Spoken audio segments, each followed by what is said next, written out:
Olá pessoal do oitavo ano, estamos aqui para a gente dar umas orientações sobre a nossa prova de História.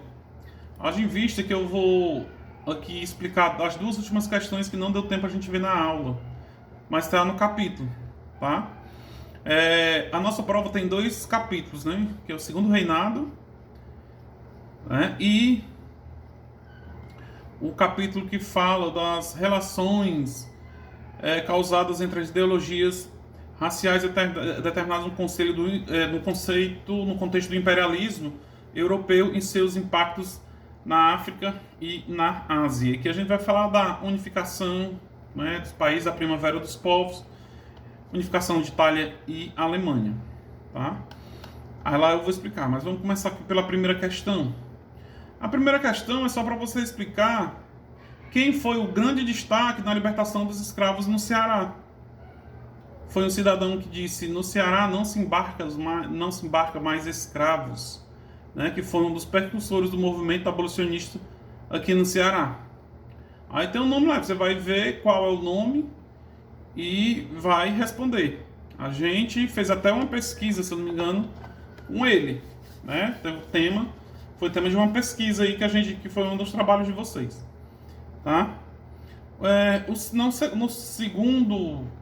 Na segunda questão, está falando sobre a atuação dos partidos políticos no segundo reinado. Aí você vai marcar o item correto. A terceira questão, você vai citar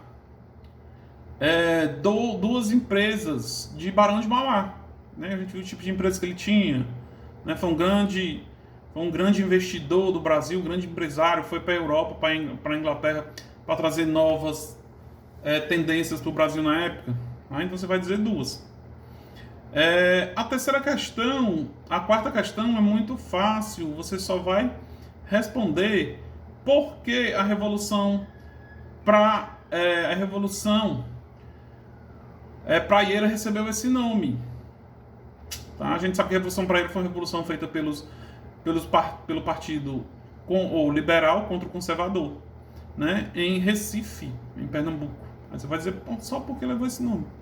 Revolução Praieira. Tá? Sabe que foi feito na praia, no litoral, nos portos de Recife, né? Foi feito na orla. E aí você vai explicar por quê. Tá?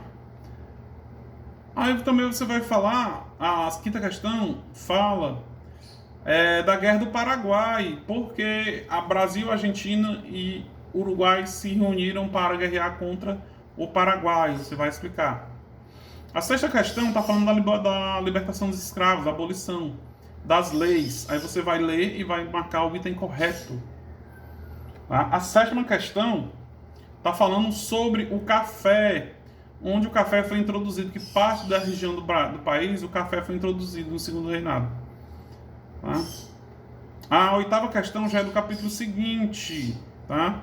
A oitava questão vai falar aí quem foi, outra questão muito fácil. Na prova passada tinha lá quem eram os líderes da Revolução Farroupilha. E um desses líderes da Revolução Farroupilha foi o mesmo que se destacou na unificação italiana, que eu expliquei semana passada. Então você vai dizer qual foi. Tá? A nona questão, pessoal, fala do socialismo científico. Isso a gente já estudou, mas eu vou aqui dar uma explicada. Tá? O socialismo científico desenvolvido por Karl Marx, né, principalmente defendido no seu livro O Manifesto Comunista de 1848, ele fala algumas doutrinas do movimento. Tá? Que doutrina se destaca esse movimento? O materialismo histórico. Aqui sempre tem que ter a história.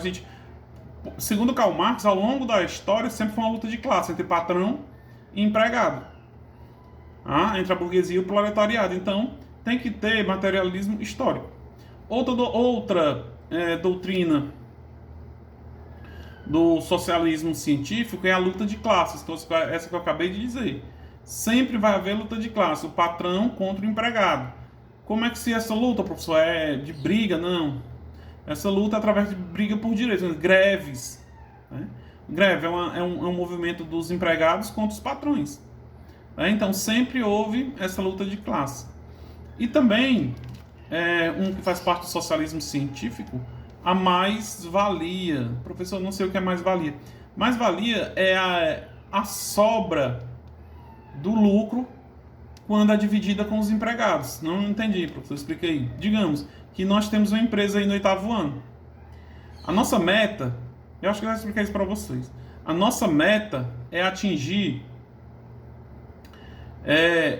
1 milhão de reais por ano. Aí de repente chega no final do ano, a gente atingiu 1 milhão e 200 mil reais. Como a nossa meta era 1 milhão, esses 200 mil reais vai ser dividido entre todos os funcionários.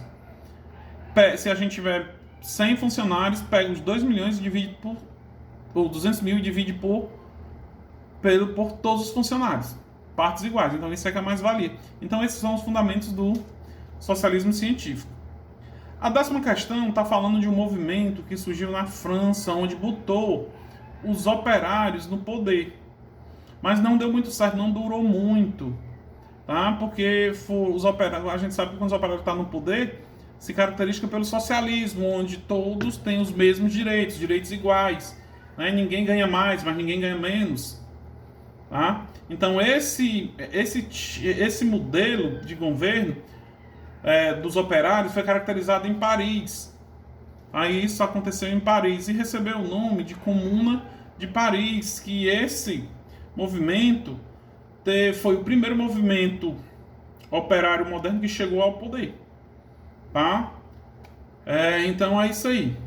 A nossa explicaçãozinha. Se você tiver ainda alguma dúvida, me chamem lá no WhatsApp. Abraço.